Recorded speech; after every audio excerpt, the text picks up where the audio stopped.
안녕하십니까, 이표더입니다. 저희가 오늘 준비한 내용은 미국 주식 S&P 500에 관련된 말씀 좀 드리고자 합니다. 당연히 S&P 500은 글로벌 시가총액의 한 60% 차지하고 있는 미국 주식시장을 대표하는 지수고요.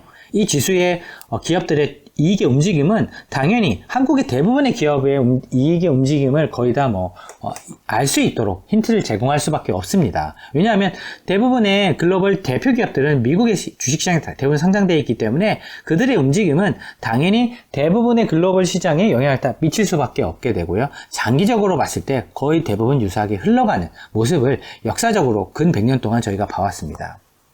그러면 EPS, 즉 기업의 주당 순이익의 움직임이 어떻게 갔는지 보게 된다고 한다면 당연히 한국 기업들, 코스피 200이라든지 코스피라든지 코스닥과 같은 어떤 한국의 대표적인 지수를 구성하고 있는 기업들의 추세 역시도 여기서 큰 힌트를 얻을 수 있을 것 같습니다. 즉 1년 전에 비해서 최근 1년 사이 동안에 이들의 움직임이 어떻게 왔는지 한번 보시게 된다고 한다면 여기서 프라이스는 S&P 500의 주가 지수라고 보시면 될 것 같고요. 그리고 까맣게 표시되어 있는 부분은 EPS, 기업의 이익이라고 보시면 되겠습니다. 요거는 주가, 그리고 요거는 이익이라고 보시면 되겠습니다. 그런데 모양새를 보시게 된다고 한다면 이 모양새와 이 모양새가 지금 상당히 유사합니다. 말씀드린 것처럼 EPS, 기업의 이익은 요거요, 까만색이고요. 그리고 주가 지수는 요 점선입니다. 하늘색 점선. 그런데 보시면 이렇게 기업의 이익에 비해서 주가가 이렇게 오버슈팅하게 되면 위로 좀 올라간다. 그러니까 이익이 증가하지 않는데 오버슈팅하게 되면 꼭 조정받는 구간을 가지고 왔었고요. 지금 역시도 기업의 이익이 계속 좀 조정받고 있는데 주가가 사실 좀 올랐다가 약간 조정받는 구간에 들어간 것 같습니다. 그래서 지금 조정받는 구간에 4,000 근처에서 지금 왔다 갔다 하고 있는 상황이고요. 추가적으로 조정받을 수 있겠는데 라고 하는데 3,600이라는 얘기가 되게 많이 나옵니다. 3,600은 어디서 나왔을까요? 한번 고민해 보신다고 한다면 그 부분을 제가 한번 뜯어서 한번 같이 고민해 보겠습니다. 사실 작년 3월 달만 하더라도 이렇게 까만 색깔로 표시되어 있는 기업의 이익은 한 57불 정도였고요. 57.65불 정도였습니다. 그러면 57.65불에서 지금 보시게 되면 약 한 50불대 정도 와 있거든요. 보시면 그러면 한 7불에서 8불 정도가 떨어지게 되는데 그러면 기업의 이익은 7불에서 8불 정도 떨어지게 되면 약 한 12에서 14% 정도 이익이 감소했다라고 확인됩니다. 그럼 주가를 한번 보시게 된다고 한다면 약 이때는 보면 4,250 정도의 이제 주가가 형성이 됐었는데요. 지금 보면은 이제 4,000 정도까지 지금 주가가 떨어져 있는 상태니까 약 한 3% 정도 주가가 빠졌습니다.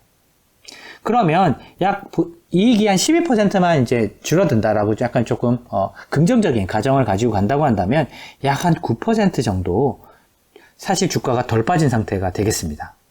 그러면 약 한 9% 혹은 10%, 11% 정도 주가가 좀 덜 빠진 걸로 보여지는데 그러면 그 레인지를 놓고 봤을 때 지금 현재 4,000이 조금 안 되는 지수에서 한 10%, 그러니까 약 9% 정도 빼본다고 한다면 당연히 그만큼을 빼게 되면 3,600 정도가 됩니다. 왜냐하면 여기서 10% 정도 주가가 조정받으면 3,600 정도 되는데요. 그래서 최근에 미국의 유명한 애널리스트나 그리고 펀드 매니저들이 3,600 정도를 기업의 이익을 기초체력, 펀더멘탈을 고려했을 때 1차 지지선이 될 수 있을 것 같다라고 이야기를 하고 있습니다.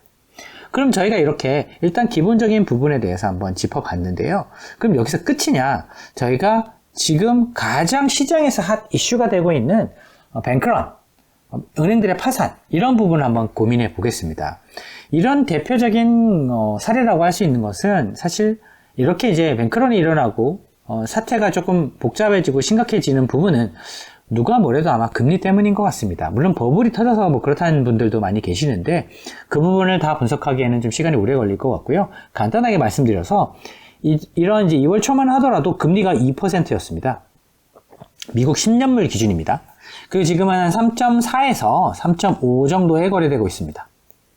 따라서 그때에 비해서 금리가 7에서 80% 폭등했습니다.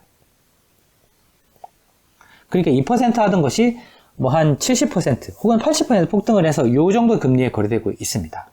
따라서 그 기업의 이익은 보면 주당 순이익과 그리고 PE 멀티플 price to earning, 그러니까 기업의 수익 비율 배율의 곱수로 주식의 주가를 구해볼 수 있는데요. 여기서 이제 밸류에이션이라고 보는 PE 멀티플과 같은 것들은 금리가 높아지면 높아질수록 밸류에이션의 멀티플은 낮아집니다. 왜? 기회비용이 커지니까. 채권적으로 이제 설명을 조금 드리면 사실 미국 국채 안전하죠. 절대 이제 파산하지 않고. 근데 2%밖에 금리를 안 주다가 거의 7, 80% 이자를 더 준다는 거죠.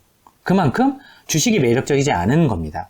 따라서 높은 기업 가치를 줄 수가 없기 때문에 높은 밸류에이션을 줄 수 없게 되고, 따라서 이런 금리가 높아지면 높아질수록 주가는 더 아래로 눌려지는 압력을 받을 수밖에 없습니다.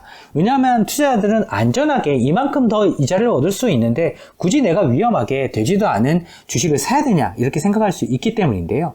결국은 만약에 1차 3600 정도의 레벨이 깨지고 난다라고 한다면 그 2차에 해당되는 부분은 아마도 이런 금리가 실질적으로 한 2%대까지 떨어질 때까지는 하락의 어떤 가능성이 있다라고 보시는 게 맞는 것 같습니다. 그러면 여기서 금리가 2%가 다시 올리면 어떻게 되냐? 연준이 바라는 대로 가야 됩니다. 연준이 바라는 것은 코어 인플레이션 혹은 PC 기준으로 기존의 어떤 인플레이션 어떤 레인지라고 할 수 있는 한 2%대까지 떨어져 줘야, 즉 인플레이션 자체가 요 수준까지 떨어져 줘야 금리를 다시 2%까지 내릴 수 있게 되거든요. 그러면 지금 한 5%까지 간 정책금리가 약 2%까지 떨어지려고 한다고 한다면 이런 인플레이션의 어떤 진정이 필요한데 그 역시도 연준이 원하는 수준까지 떨어져 줘야 금리가 이제 다시 그 정도까지 갈 것이고, 그렇기 때문에 만약에 1차가 끝나고 2차의 어떤 하락이 발생한다라고 한다면 그때부터는 이 금리에 관련된 이야기가 나올 수밖에 없을 것 같습니다. 정리하자면 결국은 미국의 전문가들이 3600, S&P 500 기준으로 3600을 이야기하는 이유는 방금 말씀드렸던 어떤 이익의 하향 추세가 주가의 어떤 하락보다 훨씬 더 크기 때문인데 그 규모가 약 한 10% 정도 된다라고 봐주시면 될 것 같고요. 그리고 여기에 더해서 만약에 인플레이션이 좀 높아서 지난 1년 전처럼 2% 수준의 금리에 도달하지 못한다라고 한다면 그때에 비해서 금리, 채권에 비해서 매력적이지 않기 때문에 주가가 추가적으로 하락도 염두에 두어야 된다. 그런데 만약에 생각보다 인플레이션이 빨리 잡혀서 빨리 2% 전후에 정책금리를 가질 수 있는 인플레이션의 수치가 연준 입장에서 확인된다고 한다면 굳이 높은 금리를 가져갈 필요는 없을 것이고, 따라서 주가 역시도 거기서부터는 꽤 강력한 반등을 기대해 볼 수도 있을 것 같습니다. 하지만 지금 인플레이션 레이쇼가 코어나 PCE 기준으로 개인 소비자 물가지수 기준으로 약 5에서 6% 정도에 형성되어 있는 걸 감안하게 된다고 한다면 2%대를 원하는 연준의 어떤 금리를 가는 것은 조금 시간이 필요할 것 같습니다. 따라서 최근에 은행들이 파산하고 M&A를 당하거나 그리고 뱅크런이 일어나거나 이런 부분 역시도 이런 높은 금리 때문에 발생하고 있는 부분이어서 인플레이션이 꼭 잘 잡혀서 이렇게 안정적인 숫자로 가서 이런 추가적인 하락을 저희가 생각할 필요가 없는 그런 국면이 사실은 좀 빨리 왔으면 좋겠습니다. 여기서 저희는 일단 미국 글로벌 투자자들이나 전문가들이 왜 지금 3600이 1차 바닥이다 라고 이야기하는지에 대해서 저희가 좀 공유를 드려봤고요. 그리고 지난해 요 모양새와 같은 그런 모양새가 최근에 조금 벌어지고 있다, 이런 부분을 꼭 공유 드려야 되겠다 싶어서 이 프레젠테이션을 준비를 했습니다. 만약에 이렇게 기업의 이익이 이렇게 반등하는 모습을 보여서 더 이상 주가의 하락이 필요 없는 모습이 보인다고 한다면 저희 역시도 이 데이터를 업데이트해서 꼭 공유 드리도록 하겠습니다. 감사합니다.